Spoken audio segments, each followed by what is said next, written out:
Zoom 70 நேயர்களுக்கு அன்பு வணக்கம். நான் உங்க மனோஜ். இன்னைக்கு நம்ம எந்த படத்தை பத்தி நம்ம ரிவ்யூ நம்ம பார்க்க போறோம்னா, டைரக்டர் கார்த்திக் நேரன் அவர்கள் டைரக்ட் பண்ண நிறங்கள் 3 அந்த படத்தை பத்தி நம்ம ரிவ்யூ தான் நம்ம பார்க்க போறோம்.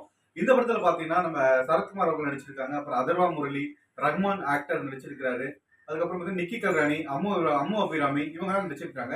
ஸோ இந்த படத்துல பத்தி பாத்தீங்கன்னா, ஸோ ஓகே இவ்வளவு பேர் நடிச்சிருக்காங்க. படங்கள் இவ்வளவு கேஸ்ட் அண்ட் க்ரூ இருக்கு.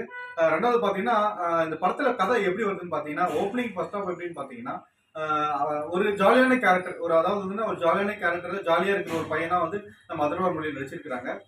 சரத்குமார் வந்து அவரோட அப்பாவா நடிச்சிருக்காங்க. இந்த பக்கம் பாத்தீங்கன்னா அம்மு பேரமையோட அப்பாவா ஆக்டர் ரஹ்மான் பண்ணியிருக்காங்க.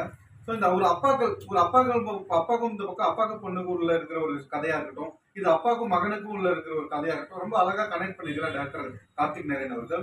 ரெண்டாவது பாத்தீங்கன்னா இந்த படத்துல ஒரு ஓப்பனிங் பாத்தீங்கன்னா ஒரு ஜாலியான கேரக்டர் நடிச்சிருக்காங்க நம்ம அதர்வா முரளி.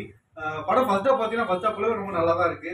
செகண்ட் ஹாஃப்ல பாத்தீங்கன்னா கொஞ்சம் அங்கேயும் லேக் இல்ல. நல்ல செகண்ட் ஹாஃபும் நல்லா தான் இருக்கு.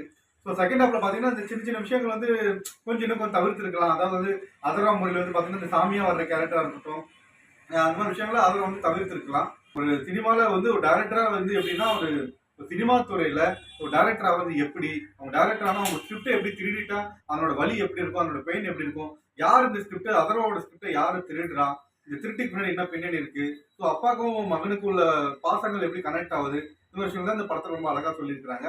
ஸோ படத்துல சாங்ஸ் எல்லாம் ரொம்பவே நல்லா இருக்கு. ஸோ படத்துல சாங்ஸ்லாம் ரொம்ப நல்லா வந்திருக்கு. படத்துல 2 சாங் இருக்கு. 2 சாங் நல்லா அழகா கேட்குற மாதிரி தான் இருக்கு. ஸோ படத்துல வந்து பேக்ரவுண்ட் ஸ்கோர் ரொம்ப நல்லாவே பண்ணியிருக்காங்க. ரெண்டாவது என்ன பார்த்தீங்கன்னா, இந்த அதர்வா வந்து ஃபர்ஸ்ட் ஹாஃப்ல இருக்கிற ஒரு கேரக்டர் ரோலுக்கும், செகண்ட் ஹாஃப்ல இருக்கிறதுக்கும் ரொம்ப கொஞ்சம் டிஃப்ரெண்டா தெரியுது அதர்வா. ஸோ அதர்வா வந்து ரொம்பவே இந்த ட்ரக்ஸ் அடிக்ட்லாம் கொஞ்சம் இல்லாம படத்துல கொஞ்சம் காமிச்சிருக்கலாம். இந்த ட்ரக்ஸ் இல்லாம அஜய் வந்து ஒரு ட்ரக்ஸுக்கு அடிக்டா இருக்கிறாரு. அதெல்லாம் இல்லாம காமிச்சது இப்ப இருக்கிற கொஞ்சம் யங்ஸ்டர்ஸ்க்கு கொஞ்சம் நல்லா இருந்திருக்கும். ரெண்டாவது இந்த படத்துல வந்து பாத்தீங்கன்னா, டைரக்டர் நரேன் வந்து திரைக்கதை ரொம்ப நல்லா அழகா சொல்லியிருக்காரு. அவரோட திரைக்கதை இருக்கட்டும், நம்ம ஆக்டர் சரத்குமாரோட நடிப்பா இருக்கட்டும், ஆக்டர் ரஹ்மானோட ஒரு யதார்த்தமான நடிப்பா இருக்கட்டும், இந்த படத்துக்கெல்லாம் ஒரு பெரிய ப்ளஸ் பாயிண்டா தான் இருக்கு. இந்த படத்துல நெகட்டிவ்னு சொன்னா, பட் நெகட்டிவ் என்னன்னு பாத்தீங்கன்னா, சின்ன சின்ன நெகட்டிவ் தான் இருக்கு. இதெல்லாம் கொஞ்சம் சரி செஞ்சிருக்கலாம். படத்துக்கு பெரிய பாசிட்டிவ் ரிவ்யூ தான் இருக்கு படத்துக்கு. ஸோ இந்த படத்தை வந்து நீங்க பார்க்கணும் தியேட்டர்ல வந்து பாருங்க. இந்த படத்தை பத்தின ரிவ்யூ உங்களுக்கு பிடிச்சிருந்தா மறக்காம எங்க கீழே கமெண்ட் பண்ணுங்க.